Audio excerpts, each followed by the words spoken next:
Selamat pagi, Nak. Salam semangat untuk kita semua. Semoga kita semua masih dalam keadaan yang baik ya, Nak. Masih bersama dengan saya, Mem Ida Sinaga. Ingat, sebelum mulai belajar, kita berdoa dulu ya, Nak. Doa dimulai.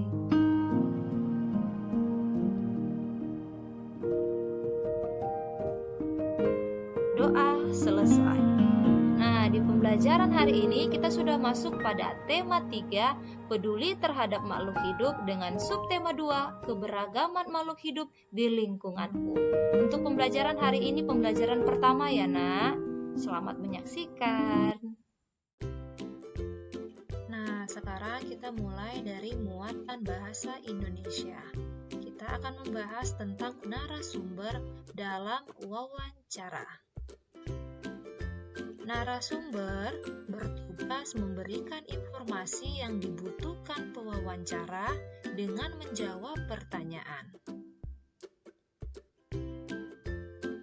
Narasumber yang akan diwawancarai sebaiknya memenuhi syarat sebagai berikut. Yang pertama, memiliki pengetahuan di bidang tertentu yang berkaitan dengan topik wawancara. Yang kedua, memiliki keahlian tertentu dalam suatu bidang yang berkaitan dengan topik. Yang ketiga, mengalami atau terlibat dalam peristiwa yang berkaitan dengan topik. Narasumber merupakan orang yang berperan penting dalam wawancara. Oleh karena itu, narasumber sebaiknya diperlakukan dengan baik oleh pewawancara, baik sebelum, saat, maupun setelah wawancara.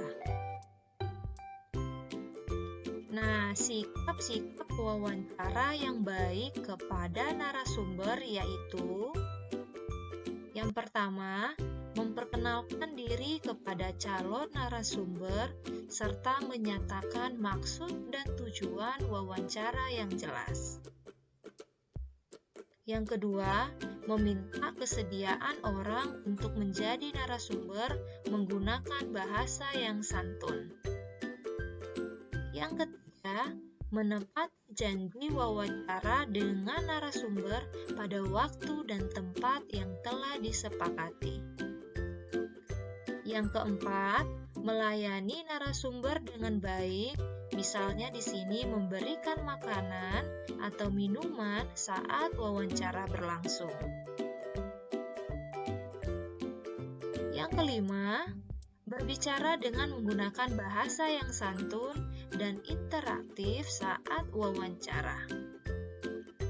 Yang keenam, mengajukan pertanyaan wawancara dengan jelas, serta mengulangi pertanyaan jika narasumber kurang paham. Yang ketujuh, tidak menyela atau memotong penjelasan narasumber saat menjawab pertanyaan. Dan yang terakhir, mengucapkan terima kasih saat melakukan wawancara. Nah, itu pelajaran kita seputar muatan bahasa Indonesia ya, Nak. Sekarang kita masuk ke muatan IPS, melestarikan sumber daya alam. Burung cendrawasih merupakan salah satu hewan langka di Indonesia.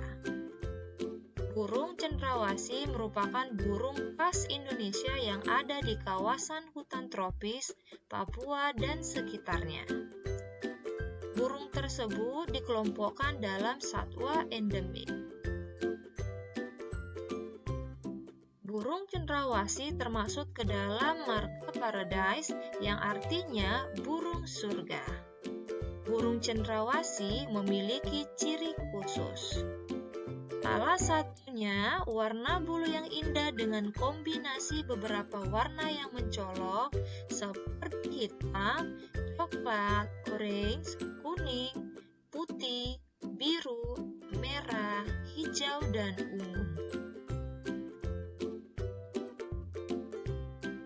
Warna yang bermacam-macam menjadi salah satu penanda untuk mengelompokkan jenis mereka.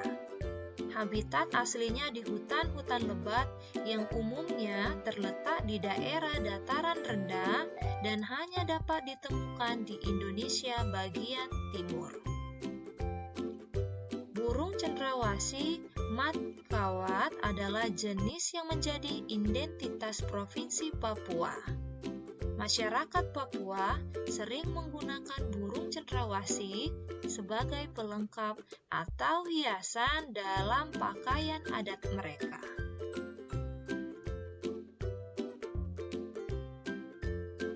Burung cendrawasih hanya boleh dipelihara oleh pemerintah di tempat konservasi hewan seperti kebun binatang. Hal ini dilakukan untuk tujuan pendidikan, pengetahuan, dan wisata. Mari kita ikut serta melestarikan burung cendrawasih dengan cara tidak memperjualbelikannya, tidak memelihara burung cendrawasih perorangan, dan tidak merusak habitat aslinya di hutan. Nah, itu seputar tentang burung cendrawasih. Oke nak, yang menjadi tugas kamu adalah muatan IPS ya nak. Di sini ada 4 soal. Yang pertama, bagaimana ciri-ciri burung cendrawasih? Soal yang kedua, tuliskan 2 contoh cara melestarikan burung cendrawasih. Soal yang ketiga, apa tujuan pemerintah memelihara burung cendrawasih di konservasi hewan? Dan yang terakhir, apa saja hewan di Indonesia yang dilindungi selain burung cendrawasih? Soalnya jelas kan nak? Kerjakan dengan baik ya.